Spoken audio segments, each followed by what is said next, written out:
Hello, my wonderful, beautiful friends, guys. Welcome back to r/ProRevenge, where in today's episode, both OPs go absolutely scorched earth on the people who've wronged them. And guys, I know I say this all the time, but get ready for a wild ride because the stories today are freaking bonkers. Trust me. I hope you enjoyed today's super satisfying stories. Hit that subscribe button for future tales, and the email is going to be right here for story submissions. Okay, so this story happened a few years ago, back in 2016 when I was in my senior year of high school. I will start with some info about the victim of this story, or in better terms, the a-hole that got what he deserved in the end. So my dad has 3 siblings, all older than him, and all equally scummy human beings. They picked on and belittled my dad for years and made his childhood hell after their parents' divorce. This was due to him being lighter-skinned. His brothers were abusive and racist, and the worst of them was my older uncle. And he was a snob that saw himself better than everybody else because he was doing better than everyone else in my family. He made fun of my dad so much and belittled him to the point that it drove him into becoming an alcoholic, which made my life a living hell. Anyways, in my country, the most important year in your life is your last year of high school. It ends with a nationwide exam that determines if you can go to university or not. And the success rate of the exam is fairly low. So things didn't go well for me due to my family issues and me having undiagnosed ADHD at the time. That was causing me a lot of academic problems at the time without me knowing the cause, which in turn gave me some sort of depression.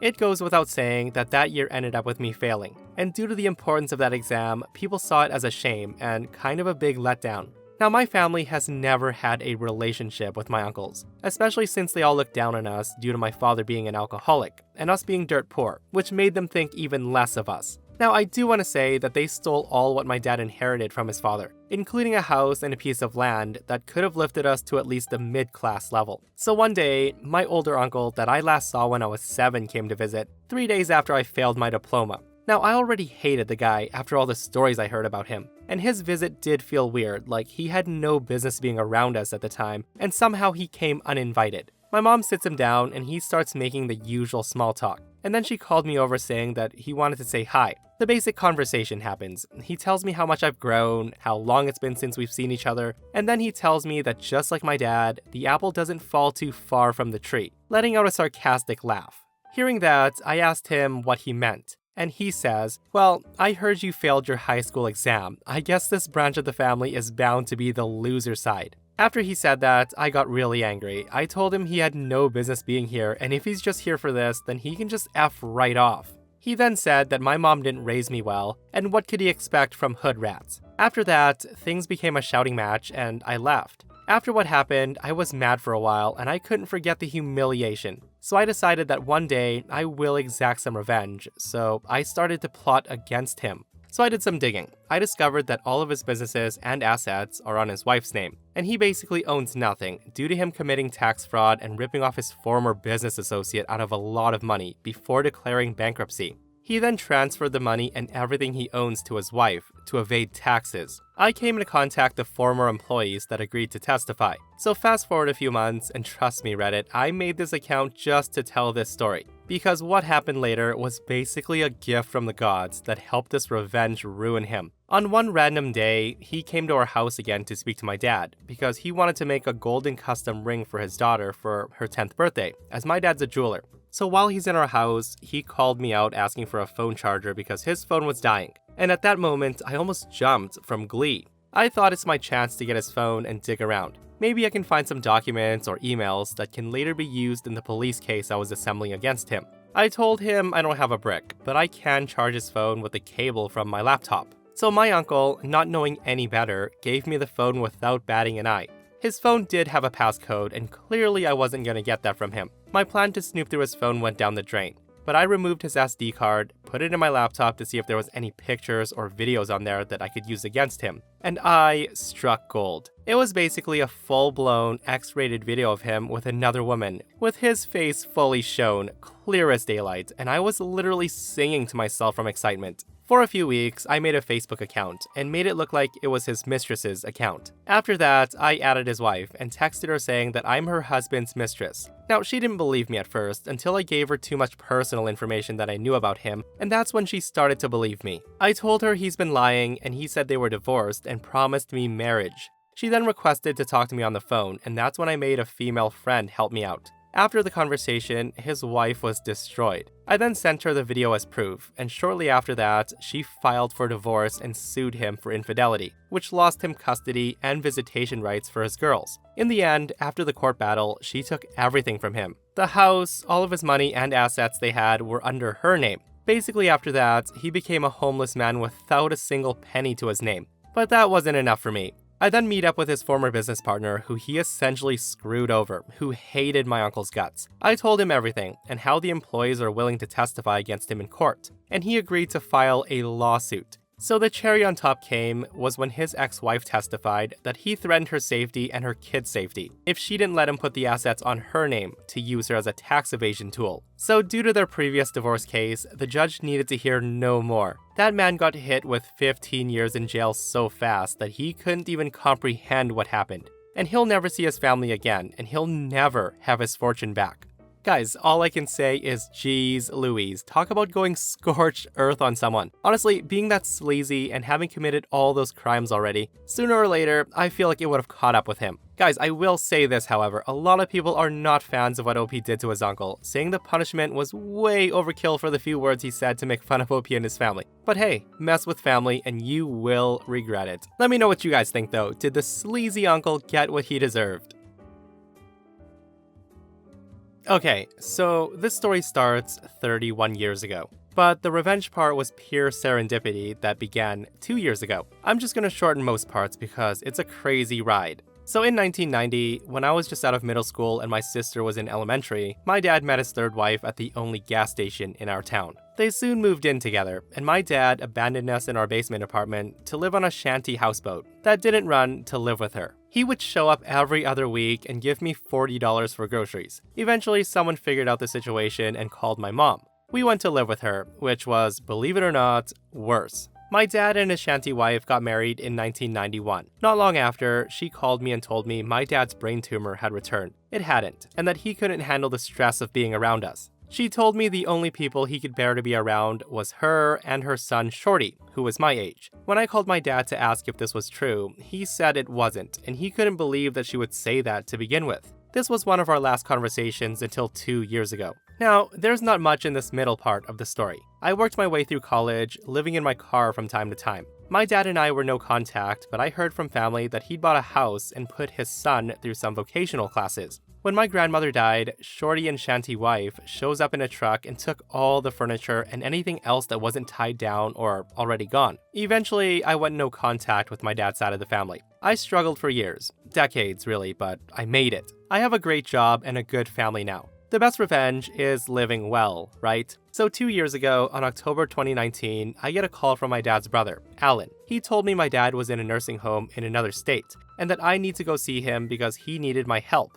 Shorty had ghosted him, which left me laughing. The nursing home, coincidentally, was about 20 minutes away from my house, and I saw an opportunity, so I went. The reunion was underwhelming. I didn't want to make amends, but I did want to hear how he wound up dumped and all alone in another state. And it was a really, really good story. Shanty wife got lung cancer and put my dad in a nursing home before she died in 2017. She suffered, and I was happy to hear it, but I was sad it wasn't worse cancer. Shorty became his power of attorney when she died. He had been visiting my dad, living in my dad's house with his 2 children, and taking care of my dad's affairs since his mom died. But now he was MIA, and my dad was worried about him. He asked me to drive an hour and a half to his house to check on everything. That's all he wanted. He never even asked me how I'd been. Now, I did agree to go, I think out of morbid curiosity. I'd never been to my dad's house. I did want to see where he lived with his real family for 30 years. I wanted to see what could have been my life. It was 50 shades of awful. The grass hadn't been cut all summer. You couldn't get to the front door due to the overgrowth. There were 3 pickup trucks in the yard, and 2 were full of trash. Cabs and beds and back seats were just trash. Mail, clothes, paper, shoes, garbage bags. I couldn't understand it. My dad's handicap modified SUV was on 4 flats and it was full of garbage too. I didn't have a key, so I just walked around. From what windows I could look through, the inside was in shambles and hoarded to hell. On the front and carport doors were dozens of notices from the city that they were going to condemn the place. The carport was also hoarded. There were boxes and boxes stacked on each other, most rotting from the rain. The yard was full of garbage, broken Christmas ornaments, more shoes, rusted tools, and old toys. There was a letter in the mailbox notifying him that since the house was abandoned, mail would not be delivered anymore. That night, I googled powers of attorney and how to use them. I then went back the next day and showed my bedbound dad the pictures on my phone. He vowed to beat Shorty's ass, then asked me to help some more. Now, I told him I would, but he'd have to sign power of attorney over to me, and all of it, financial and medical. If he didn't, he could figure out this mess by himself. He agreed, so I set about finding a lawyer who could drive to another state and do the paperwork in the nursing home. Bless that lawyer for being so good at his job, because all I did was tell him what I know, and he put together a beautifully bulletproof POA. It was full of stuff I didn't even know I would need. He also filed the paperwork to revoke Shorty's power of attorney, and now I'm unstoppable. We're from a small, rural town, and it's the kind of creepy, landlocked place that no matter how long you've been gone for, or how far away you've been, when you go back, you'll see someone you know. Even if you don't know, you know them. It's like playing 7 degrees of everybody all the time. It's suffocating, but it can also be helpful. Now, the next part is the beginning of the end.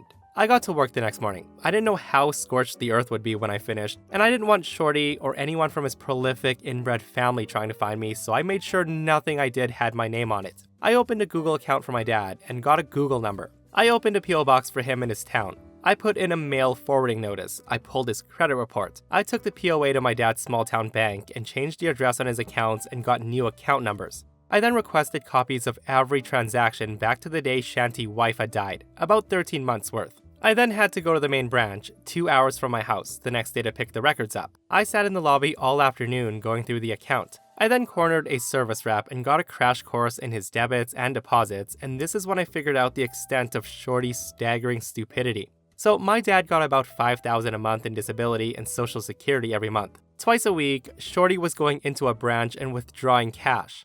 All of the cash, for 13 months. And every time he did it, as the power of attorney, he had to sign a form stating that he was acting on behalf of my dad, and that the form was notarized by the bank. I went through every withdrawal and got the bank to confirm that every one of them was made by Shorty. I then went to the house and called a locksmith. Now I knew it was bad, but I had no idea what was waiting for me in there. He first got the door open and the stench rolled out like a fog bank. We both gagged. 2 locks later, I was so embarrassed by what he had to see and smell that I gave him a $60 tip.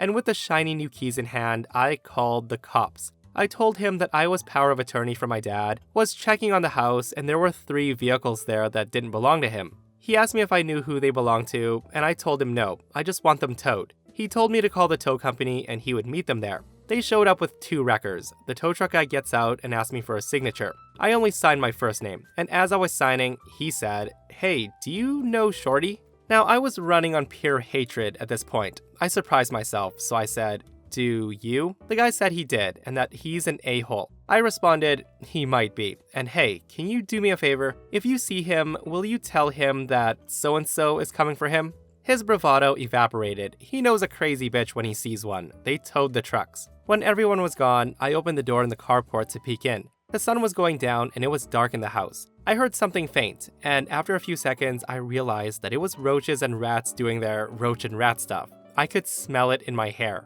I sat on the carport steps and watched the sun go down. I was mad, just so livid that 72 hours was all it took to dissolve 3 decades. And here I was, stinking and listening to the rats and cleaning everyone else's mess up, taking time away from my family. And for what? I then had a coming to Jesus with myself. I could either bow out now or double down. And the thing is, I'm tenacious, to a goddamn fault. I had to be to survive, and this was a bone I couldn't put down. The thought of Shorty's life being upended, his only source of income disappearing overnight, and my dad having to hear secondhand from me that he's broken alone, made me absolutely giddy. I desperately wanted them both to lose what they had left, so I decided that I was going to triple dog down. That night, I googled restraining orders, and surprisingly, it was easy to get one. I went to the courthouse in my hometown, went to the clerk's office, and told her I needed a restraining order. I then filled the form at a rickety little table when I was there. I wasn't prepared to see the judge that day, but she took the form and said, "Okay, I'll see if the judge is here." And that did kind of scare me. She took me to his chambers, and as I was waiting, I looked around and saw that he had certificates of appreciation hanging up from various veterans groups. Then I wiped my palms and thought, fish in a frickin' barrel. He asked about my dad's stint in the Marines, and then the DoD office logo on my sweater, as I'm a contractor. He then read my form and granted me the temporary order. I would have to go back for the permanent one, where Shorty would be able to argue against it. Then I went home and googled biohazard companies and elder abuse statutes in my state. I then hired a biohazard company to shovel up all the crap out of the house for $7,000. I would have paid double. They then found my dad's mummified dog under some pizza boxes in the master bedroom. They sent me pictures and salvaged some papers. Shorty was served during this time and the hearing was set. I then got to work collecting and documenting everything. I made pictures and spreadsheets and timelines with cross-references because now they had my full attention. In my spare time, I went to the nursing home and gave my dad 8x10 copies of the pictures of his dead dog from every angle. Before court, I went to the police station nearby and told them I wanted to report elder abuse. A white-collar detective came out and told me it was a domestic matter and that since Shorty had been power of attorney, everything he had done was legal. And that was the day I got to teach a small-town detective about the fiduciary responsibilities of a power of attorney. Thanks, Google. I then handed him a copy of the statute with the applicable sections highlighted. I then handed him a thick folder with bank statements, pictures of the hoarded house and dead dog, a copy of my dad's credit report that showed that he was tens and tens of thousands of dollars in debt, and a spreadsheet listing every single cash withdrawal, and a running total of the stolen amounts. The grand total was just over $130,000 in cash. That's not including the lost value of the house or the credit cards he opened and used. I told him he could keep that folder, since it wasn't the only one I had. I then told him that I would wait for a case number, and then sat down. The guy comes back 30 minutes later and apologized, said I had a case, and gave me a case number. I then headed to the courthouse, and this next part is the end. There were other people there, and I had to wait my turn. And while I was waiting, that stupid man schlepped his sloppy ass into the courtroom by himself, and obviously, literally and non-metaphorically dirty. His shoes were untied, and that turned my giggle box over. Then it was our turn, and we stood up. The same judge asked me some questions, asked him some questions, and asked me if I had any proof. I had a very thick folder of it. The judge then asked me if I had gone to police. I told him, well, yes sir, I have. He then asked if I had a case number. As a matter of fact, the order was granted, permanently and for life, but not before the judge halted proceedings and told Shorty that he needed a lawyer. Someone told me that the courthouse would have a copy of my dad's DD-214, which was his discharge papers. So while I was there, I got a copy of those because why not? I also used my power of attorney to take Shanty Wife off the deed of the house. That way, if my dad died and it went into probate, Shorty had no immediate claim. I also went and got copies of my dad's birth certificate and Shanty Wife's death certificate. Technically, the stepchildren can't request that info, but the clerk who waited on me recognized my dad's name and told me she lost her virginity to my Uncle Alan in the 60s and went to my grandparents' funeral. So I got all the forms I wanted. Shanty Wife left my dad $50,000 in life insurance. About $35,000 of that was left, since Shorty was spending my dad's money and not his mom's. So I opened an Ally account and transferred every penny over. Then I set up recurring transfers for the monthly deposits. At any given time, there was no more than $100 in his account. I also found a house flipper that paid me enough for the house to pay off his mortgage. Now, that's the thing about probate. There's nothing to fight over if there's nothing there. And I made sure there was nothing there. My dad died thinking he still owned a house. Speaking of which, this was about the time I found my dad's life insurance policies. They were up to date, and Shanty Wife was the beneficiary. My power of attorney didn't allow me to change beneficiaries, but it allowed me to assign them. And since Shanty Wife was dead, there was technically no beneficiary. So this is where the death certificates come in handy. I assigned my sister and myself as beneficiaries. Now this was irrevocable too, which means the only way to change it was for me, my dad, and my sister to agree with it. I kept my dad in the dark about all this. The only thing he ever really knew was the restraining order and his dead dog. I found out that he purchased the gravesite next to Shanty Wife and wanted to be buried next to her. Now that was never gonna happen. I googled national cemeteries and found out he was qualified to be in one since he was a disabled veteran. So I arranged for that instead. And the cherry on top was my dad died in June this year and I was there. He was buried in a national cemetery far away where no one will ever go visit him. The only obituary that I ran was on the funeral home's website, and that was only for insurance purposes. I wrote it as vaguely as possible. There was no service. And his urn is purple, the color he hated the most. I then got a call in August from the prosecutor's office in my hometown. The lady on the other end was married to my first cousin, because of course she is. That's how it works there. Shorty was arrested just after midnight on July 1st. He was still in jail. He had been arraigned on felony elder abuse charges. He's facing 10 years in prison.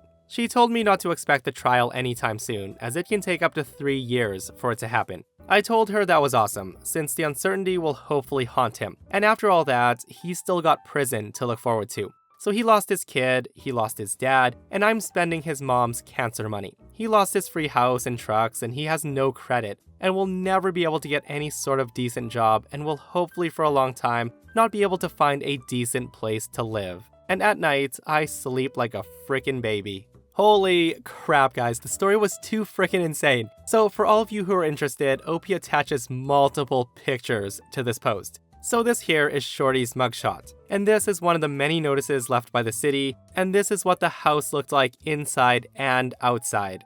Oh, absolutely a mess. And of course, here's the picture of the dad's purple urn that he frickin' hated. Guys, it's gonna take me some time to digest this nuclear fallout. Like, wow guys, what OP did was beyond scorched earth. And that, my friends, brings us to another end of our /ProRevenge. Guys, I hope you enjoyed today's 2 super satisfying stories. If you did, hit that subscribe button. And if you missed the last episode on the channel, I'm gonna link it right here. A Karen pretends to know the owner to fire OP. But plot twist, OP is the owner's son. Check it out if you haven't, and myself and Stevie Boy will see you guys in the next one. We love you.